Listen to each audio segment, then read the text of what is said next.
Berlin, 5 mars 1933.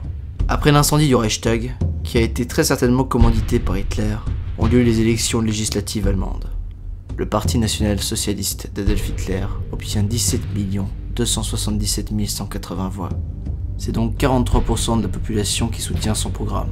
Peu de temps après, Adolf Hitler se fait nommer chancelier. Et cette nomination divise l'Allemagne en deux, entre ceux qui soutiennent Hitler et ceux qui sont contre lui et qui veulent le voir mort. Peu de temps après, Hitler obtient les pleins pouvoirs. Bon nombre d'Allemands comprennent que l'Allemagne plonge dans un âge de terreur.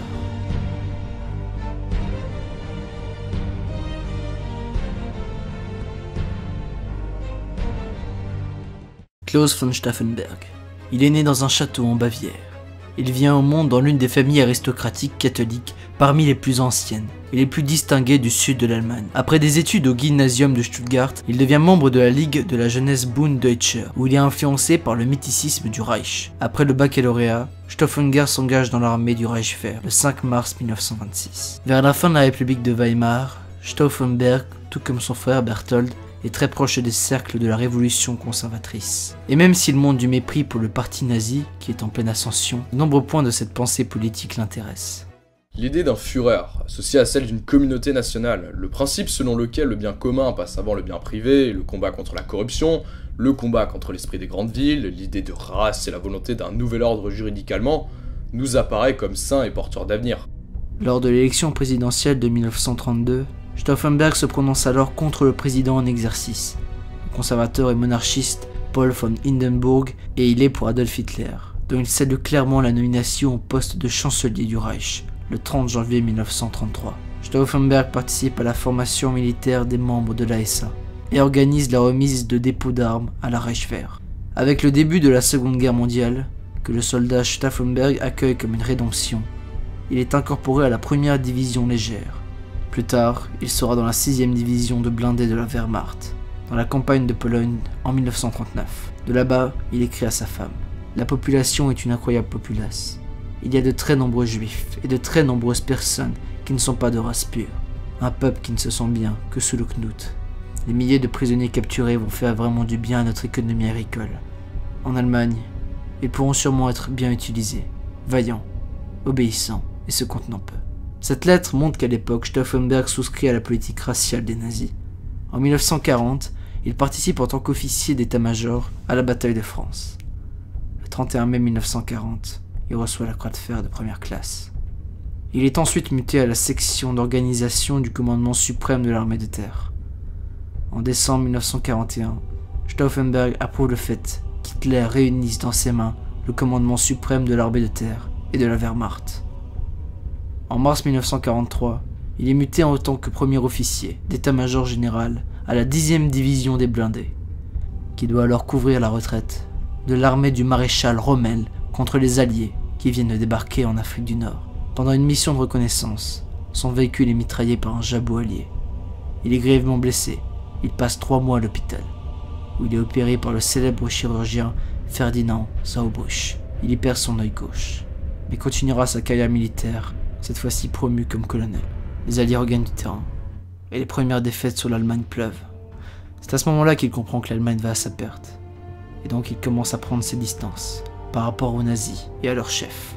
Le fait de survivre à ces graves blessures renforce en Stauffenberg la conviction qu'il doit faire quelque chose pour préserver l'Allemagne de la catastrophe définitive. Bien qu'il ne puisse plus servir dans l'armée, il cherche à jouer encore un rôle.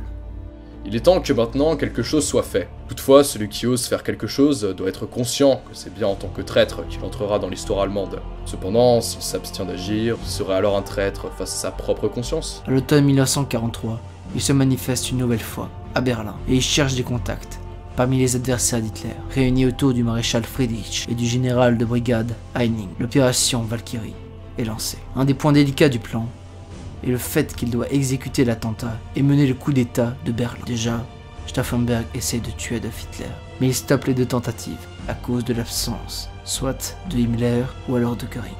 18 juillet 1944. Cette fois-ci, l'attentat ne pouvait pas être repoussé une 3e fois.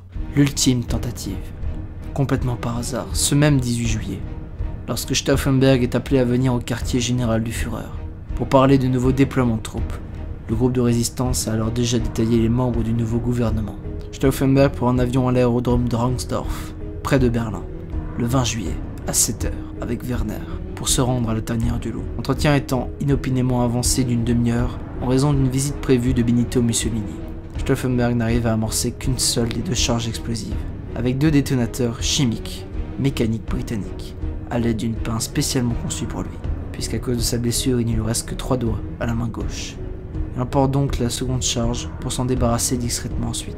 Ironiquement, des expériences ultérieures ont démontré que si Stauffenberg avait simplement mis aussi la seconde charge dans la sacoche jaune, où a été placée la première explosion aurait joué le rôle de détonateur de manière suffisamment efficace pour provoquer une explosion bien plus puissante qui, à en juger par les dégâts occasionnés sur des mannequins utilisés pour ces tests, aurait tué Hitler. De plus, à cause de travaux dans le Führerbunker habituel, l'entretien a lieu dans un cabanon en bois. Au moment où Stauffenberg rentre, il voit toutes les fenêtres ouvertes, ce qui va déjà atténuer l'explosion. Mais Stauffenberg continue. Il pose la sacoche à portée létale d'Hitler. Il ne reste que 5 minutes avant l'explosion. Stauffenberg quitte la pièce, en prétextant de devoir téléphoner. La mallette est à côté d'Hitler. Il ne reste plus que 2 minutes. Et là, un officier, qui ne voyait pas bien la carte qu'Hitler voulait montrer, déplace sa mallette derrière un des grands pieds en bois massif, ce qui allait protéger Hitler de l'essentiel de l'effet de l'explosion. Stauffenberg ne pouvait pas se sacrifier, puisqu'il joue un rôle crucial dans le coup d'état qui doit suivre l'assassinat. La charge explosive détonne à 12h42, dans la baraque où sont réunies 24 personnes, mais Hitler et 19 autres personnes présentes survivent à la détonation. D'un abri proche, Stauffenberg attend que l'explosion ravage le cabanon. Puis, convaincu que personne ne peut avoir survécu à une telle déflagration, Stauffenberg et son aide de camp, le lieutenant Werner, quittent rapidement les lieux pour rejoindre Berlin à bord d'un avion.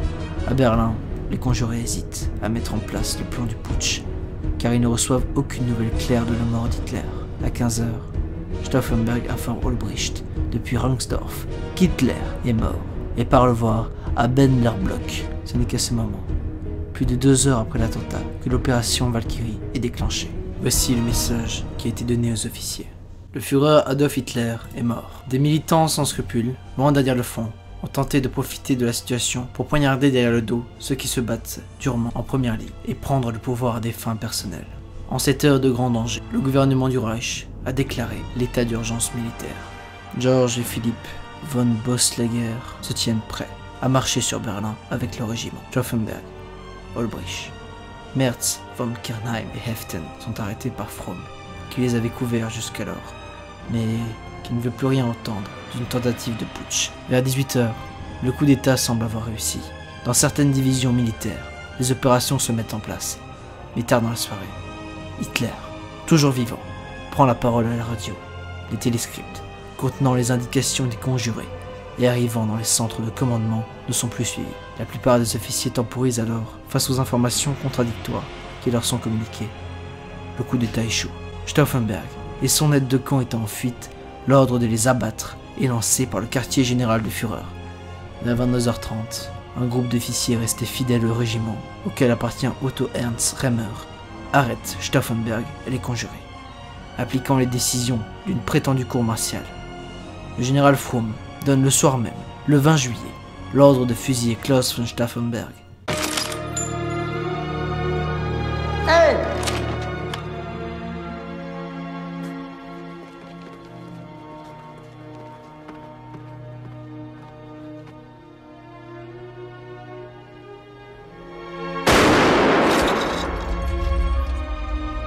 Safe! Stand!